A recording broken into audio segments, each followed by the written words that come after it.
కాంతని సతి అగ్ని తప్తమైనది మేలు త్యాగమిచ్చి తాను నీలో లీనమైనది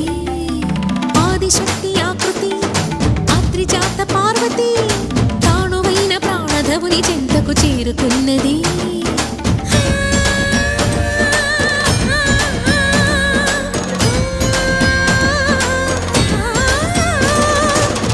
భువికి తరలించేలా ధరణి దివిని తలపించేలా